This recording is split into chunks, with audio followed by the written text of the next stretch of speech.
All right, let's look at the graph of this function 2x minus x squared times e to the x.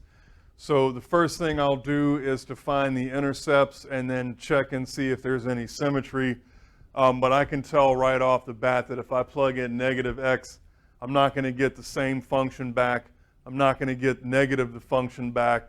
So this thing is going to have no symmetry. So what about the intercepts?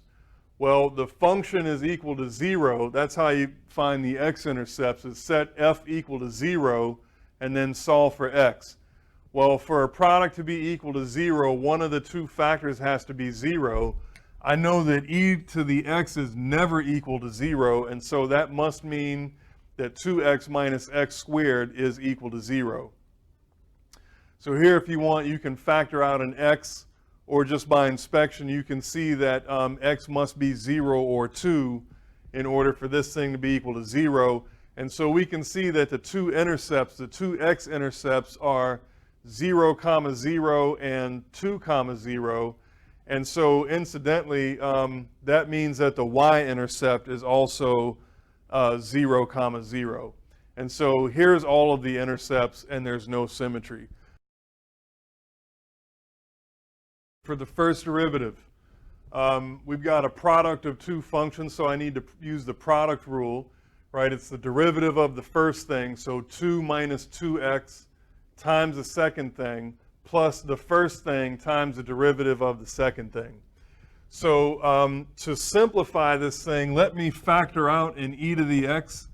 And so what's left in the parentheses will be 2 minus 2x and then plus 2x minus x squared. So at the end of the day, I just get 2 minus x squared times e to the x. So I'm going to write this 2 minus x squared as negative x squared minus 2. And I know that the roots of this thing, so where is the first derivative equal to 0? Where is it undefined, right? The critical points. Well, a polynomial times an exponential, that's going to be defined for all real numbers. And so the derivative always exists. Where is the derivative equal to 0? Well, e to the x is never ever equal to 0. And so I need to check where x squared minus 2 is equal to 0. So by inspection, you can see that x is equal to plus or minus square root 2. Let me go ahead and write the factors off to the side.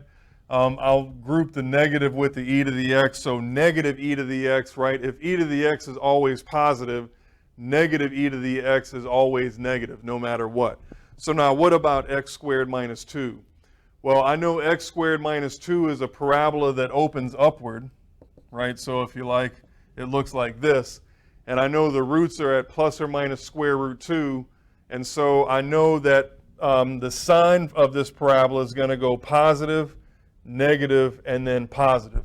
So just use a little geometry there to figure out the sign of this piece. Now I want to multiply these things together. And so here I'm going to get a negative, here I get a positive, and here I get a negative. So we can see that the thing is decreasing, and then it's increasing, and then it's decreasing. So I should expect a local minimum at negative square root 2 and a local maximum at positive square root 2. We'll need to find the y values of these things, and so we'll plug those back into the original function a little bit later on.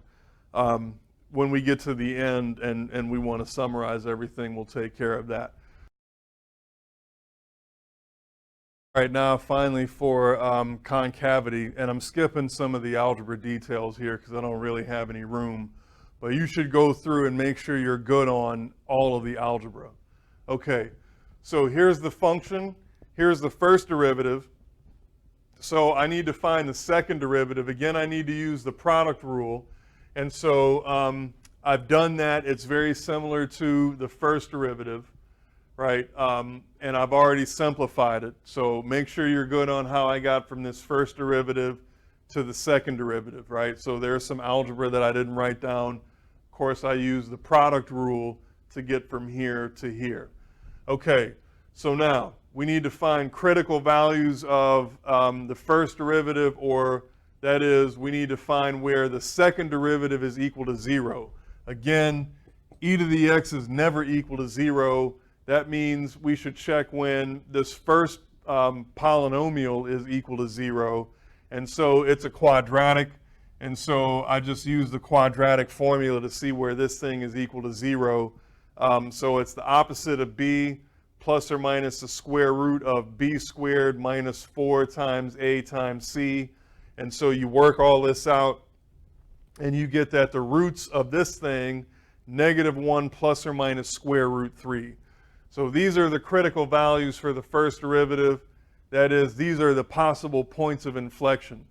So we'll mark those down on a line, and then I'll write down my factors off to the side. So I'll write x squared plus 2x minus 2, and then negative e to the x off to the side. I know, again, negative e to the x is always negative, so I get 3 minus signs across. And then what about this thing? Again, it's an upward opening parabola, and the roots are -1 plus or minus square root 3. And so if you like, you can draw this little picture to see that the parabola goes from positive to negative to positive. And so now you want to multiply these two things together. So here I'm going to get a negative, here I'm going to get a positive, here I'm going to get a negative.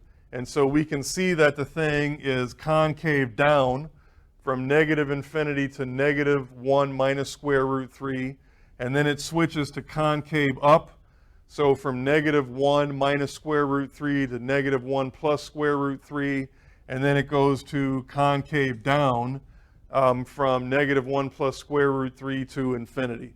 So now we want to collect all these points, right? We want to take these points of inflection, plug them into the original function, take our critical value, plug that into the original function, and then we'll try to sketch the curve of this 2x minus x squared times e to the x. So let's collect all the information that we have so we can draw a sketch. So here's the original function. We've got two intercepts, 0, 0, and 2, 0. We know the thing is decreasing from -infinity to negative square root 2, and then from square root 2 to infinity. And so we also know it's increasing from negative square root 2 to square root 2. So at plus or minus square root 2, we should have a local minimum and a local maximum. Right? And then the y values for those things, if you run them through a right, if you take square root 2 plus or minus and run it through the original, you can find the y values -1.2 and then 3.4. So square root 2 comma 3.4, negative square root 2 comma -1.2 roughly. And then we've also got the points of inflection, -1 minus square root 3, -1 plus square root 3. I've indicated those with x's. And we can see that the thing is concave down, right? Concave down to the left of the first point of inflection, and then to the right of the second point of inflection, and it's concave up in between the 2 points of inflection. So how do we connect all of these dots, right? So it goes from concave down and decreasing, right? So concave down and decreasing, and then here it switches to concave up but still decreasing. And then once we get here to the local maximum, now it's still concave up and increasing, right? And now here it's still concave up and increasing. So maybe smooth that out a little bit, right? And now it switches to concave down and still increasing. And now after this critical value, now it switches to decreasing, and it remains concave down.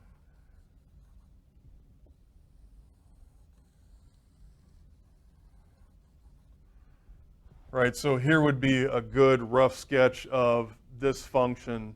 So that would be a good final answer. You know, you just want to make sure you label all of the good points, and so that would do it. Okay.